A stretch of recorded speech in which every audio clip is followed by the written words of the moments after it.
Chaîne du collectionneur 67. Alors aujourd'hui on se retrouve dans la salle de cinéma et c'est une petite vidéo teaser des prochaines vidéos qui vont arriver concernant cette salle de cinéma, parce que concrètement il y a pas mal d'évolutions à venir dans la salle. Et là vous pouvez voir tous les cartons alignés. Alors j'ai pas tout à fait tout le matériel qui est encore là, mais j'ai beaucoup de choses de prévues pour cette salle, beaucoup d'évolutions à venir, et vous allez pouvoir suivre tout ça en vidéo. Alors l'idée c'est que je vous fasse un petit récap tout simplement de ce que je vais faire dans la salle, mais concrètement j'ai pas mal de boulot et ça devrait rendre plutôt bien, pas mal d'évolutions vidéo, sonores, etc. Donc la totale. Alors, qu'est-ce qu'on a et qui est par ici? Alors première chose, j'en ai parlé déjà un bon nombre de fois, sur la scène avant, je vais enlever l'écran. Je vais changer, enfin au niveau des haut-parleurs qui sont par ici, comme j'ai une toile transsonore qui est par là, donc c'est une toile de la marque Lumen, une toile transsonore. Donc ce que je vais faire, c'est que ces deux haut-parleurs et les deux haut-parleurs qui se trouvent par là-bas, je vais tout simplement les mettre derrière l'écran. Donc ça, première des choses que je vais faire, et qui va tout de suite s'additionner avec la deuxième, c'est-à-dire le changement des haut-parleurs. Donc moi j'ai des haut-parleurs encastrés, des JBL Pro, des 24C. Et là j'ai acheté un gros lot pour pas grand chose sur eBay. J'ai acheté des JBL Pro 26CT. Alors c'est des haut-parleurs normalement qui sont faits pour tout ce qui est supermarché et espace de vente. Et l'idée c'est de pouvoir transformer ces haut-parleurs en haut-parleurs classiques pour les intégrer dans les murs. Pourquoi je dis ça? Parce que c'est des haut-parleurs qui fonctionnent en 70 ou 100 volts. C'est pas des haut-parleurs qui ont de base une impédance. Alors que les 24C que j'ai dans le mur, c'est des 16 ohms. Et c'est pour ça qu'ils fonctionnent par paire pour les avoir en 8 ohms. Ces haut-parleurs, il y a des petits tutos sur internet qu'on trouve pour les transformer en haut-parleurs 16 ohms. Je vous en profiterai, je vous ferai sans doute la vidéo pendant l'installation de comment transformer ces haut-parleurs en haut-parleurs avec une impédance de 16 ohms. Et ça permet finalement de récupérer des haut-parleurs de très très bonne qualité. On est sur du JBL Pro. Je vais vous en montrer un ouvert tout à l'heure.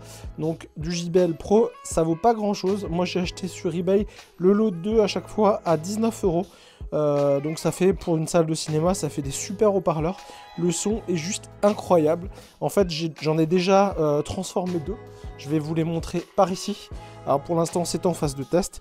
Donc j'en ai un par ici qui fonctionne avec sa paire qui est ici, sur les haut-parleurs arrière, enfin les haut-parleurs de milieu. Donc c'est comme ceci. Et là je les ai mis en test, je voulais voir ce que ça donne. Donc la transformation elle marche parfaitement. Et du coup l'idée c'est d'installer ça dans les murs. Il va falloir refaire tous les trous dans les murs. Donc là un sacré travail. Parce que la taille évidemment n'est pas la même que ceux-là. Alors attendez, je vais vous en montrer un. Donc si on fait une petite comparaison, donc ça c'est les haut-parleurs actuels qui sont partout dans la pièce. Et ça c'est les haut-parleurs que je vais mettre en remplacement. Donc on peut bien s'apercevoir de la... Alors j'essaie de le mettre l'un à côté de l'autre. On peut s'apercevoir de la différence de taille. C'est assez énorme. Niveau sonore c'est tout à fait incroyable. Le son est vraiment très très bon pour ces petits haut-parleurs que j'ai payé, comme je vous l'ai dit, hein, j'ai payé 19 € pour le pack de 2. Donc vraiment pas grand chose. Transformé en haut-parleur classique, intégré dans les murs. Il va falloir les peindre en noir. Donc il y a quand même pas mal de travail, mais on va faire ça et je vais vous montrer tout ça en vidéo. J'en profite également, comme je suis sur les haut-parleurs, donc là j'en ai mis quelques-uns dans la pièce. Vous voyez, il y en a 6, plus les 2 qui sont installés, on est sur 8. Mais j'en ai pour remplacer toute la pièce. Ce que je vais faire aussi, dans la même veine, je vais remplacer les haut-parleurs Atmos. Donc là, pour le moment, j'ai des petits haut-parleurs, ça se verra pas trop bien sur la caméra, des petits haut-parleurs Atmos Bose. Et je vais les remplacer par des JBL Pro. Donc c'est des 24 CT micro pour ceci. Donc pareil, c'est des haut-parleurs qui de base sont en 100 volts, 70-100 volts. Vous pouvez le voir là sur l'affiche. Donc c'est des haut-parleurs que j'ai transformés en haut-parleurs à impédance 8 ohms. Et ces haut-parleurs, je vais les mettre en Atmos. Donc concrètement, je vais en mettre 2 par ici. J'en ai commandé 4. Je vais en mettre 2 devant, 2 sur l'arrière. Et on sera équipé full JBL Pro. Et ça devrait vraiment super bien rentrer dans la pièce. Donc on va enlever les haut-parleurs Atmos qui se trouvent derrière. Et on va les remplacer par ceci. Donc ça, encore pas mal de travail, parce que là, pour le coup, pour une fois, j'ai pas de gaine de passer.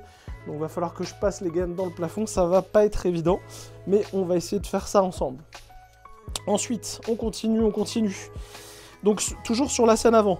Donc l'idée, c'est effectivement les deux haut-parleurs qui sont là, les deux qui se trouvent par là-bas, les mettre derrière l'écran et les remplacer. Donc il y aura les deux centraux, enfin il y aura le haut-parleur central qui est déjà derrière, plus le haut-parleur de droite et le haut-parleur de gauche qui seront cachés derrière l'écran.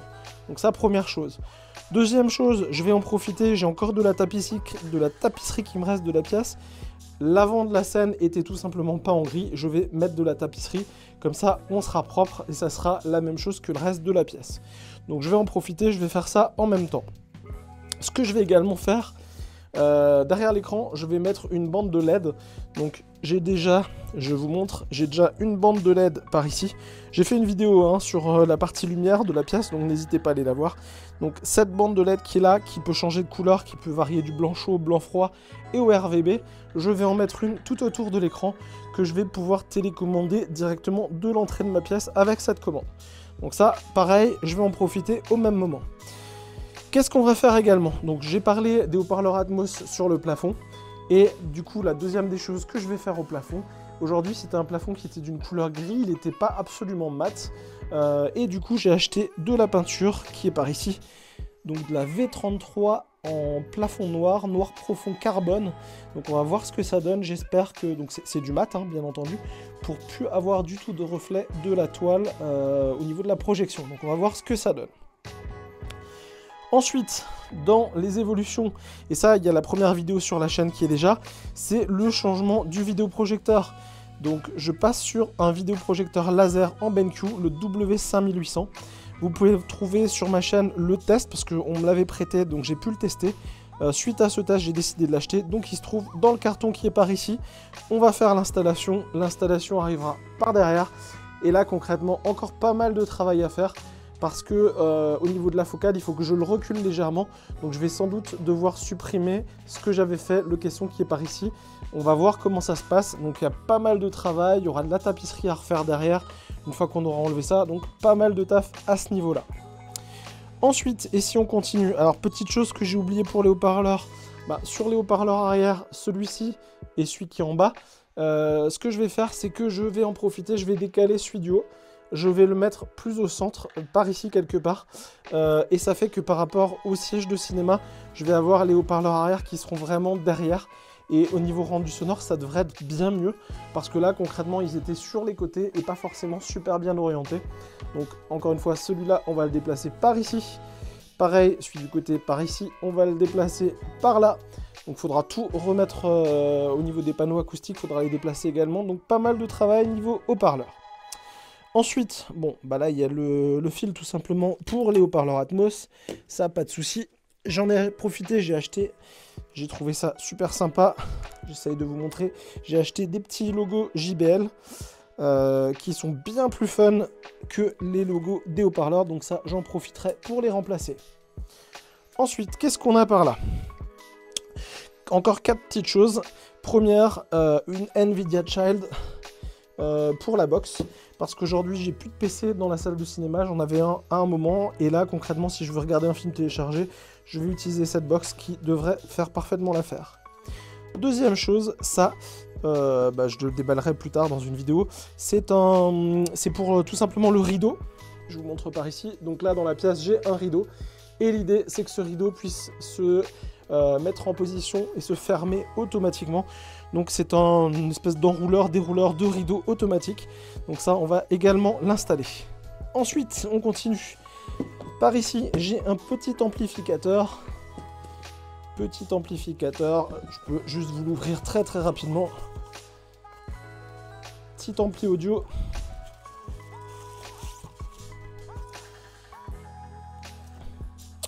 Comme vous pouvez le voir par là. Et ce petit ampli va me servir pour mes bass shakers. Parce que de base, j'avais un petit ampli qui valait pas grand chose. Je vous le montre juste, il est par ici. Il est par là. Donc ce petit ampli, je vais le changer. Et je vais mettre celui-là à la place. Donc bien meilleure qualité également. Et dernière des choses que je vais faire dans la salle, je vais changer mon ampli. Donc là, il y a le nouveau Denon que j'ai acheté, le AVC X4800H. Donc ça, pareil, encore une vidéo qui va venir sur la chaîne. Comme vous pouvez le constater, il y a pas mal d'évolutions à venir dans la salle. Ça va me prendre quand même un certain temps de mettre tout ça en place. Et je vais tout simplement filmer tout ça et vous allez pouvoir me suivre et suivre toutes ces évolutions de la salle. Voilà, tout ça pour dire que je vous conseille de vous abonner à la chaîne. Ça permettra de voir toutes les évolutions à venir sur cette salle, si ça vous intéresse. Si vous souhaitez réaliser ce genre de travaux vous-même, moi concrètement cette salle, je l'ai fait tout seul, sans aucune aide, et j'en suis très satisfait. Et là, encore une fois, je fais une grosse évolution vidéo, sonore. Normalement, ça va rendre encore mieux dans la salle et j'espère que vous pourrez me suivre et regarder tout ça avec moi. Voilà les amis, sur ce, moi je vous dis à très bientôt et j'espère encore une fois vous retrouver sur ma chaîne et suivre tout simplement toutes ces vidéos d'évolution. A très bientôt, bonne journée, au revoir.